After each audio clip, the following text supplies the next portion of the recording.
Hello বন্ধুরা, যেহেতু পুজোতে মায়ের কাছে এসেছি, মা তো সেরকম কোথাও ঘুরতে যায় না। সেদিনকে বিকালবেলা গিয়েছিলাম মাকে নিয়ে একটু ঘুরতেই আমাদের আশেপাশে স্থানীয় এলাকায়, হাওড়া জেলার মুন্সিহাটগামী এলাকায় একটা লোকনাথ বাবার মন্দির আছে। সেটা আমি একটা আগের ভিডিওতে ডিটেলস শেয়ার করেছিলাম। আমরা গেলেও মায়ের কিন্তু ওখানে যাওয়া হয়নি। তাই জন্য এই যে আমার বোন, আমার মেয়ে, আমি, আমার মা চারজনই মিলে গাড়ি করে আমাদের এখানে যে টেকার, স্থানীয় টেকার, তারপরে টোটো ধরে চলে গিয়েছিলাম এই মুন্সিহাট গ্রামে ওই লোকনাথ বাবার মন্দিরটা মাকে নিয়ে ঘুরতে নিয়ে যাওয়ার জন্য।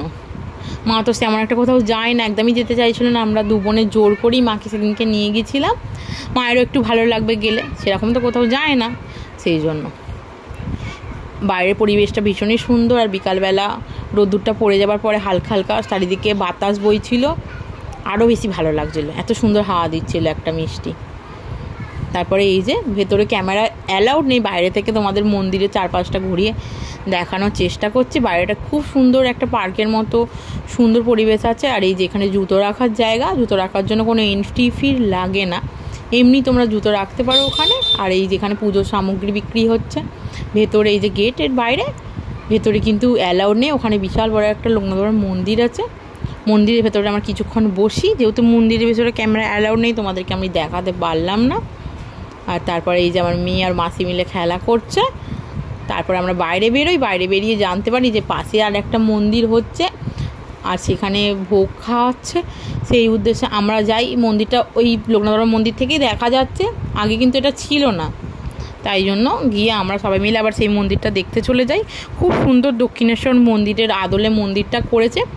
আর এখানে একটা শিব মূর্তিও স্থাপন করা হবে, কত ফুট, বিশাল লম্বা করে। সেটা এখনও হয়নি, সেটা পরবর্তীকালে নাকি হবে, ওখানে স্থানীয় মানুষদের কাছ থেকে জানতে পারলাম। ওই কালী মন্দিরটাতেও আমরা ঘুরতে চলে যাই।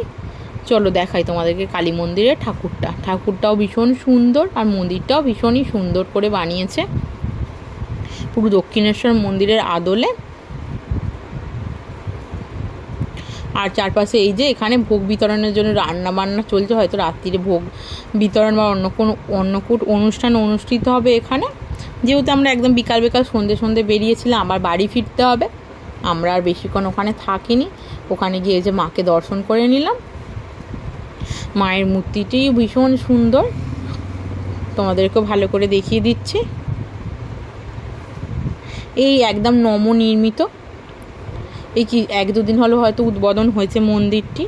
আর পাশে একটি শিব মন্দিরও হবে, মানে কত ফুট লম্বা একটা শিব মূর্তি এখানে স্থাপন করা হবে, স্থানীয় লোকের থেকে জানতে পারলাম। তারপরে কয়েকটা সেলফি তুলে এই যে আমরা সবাই মিলে আবার বাড়ি চলে এলাম। কেমন লাগলো ভিডিওটা প্লিজ জানিও। আজকের মতো টাটা।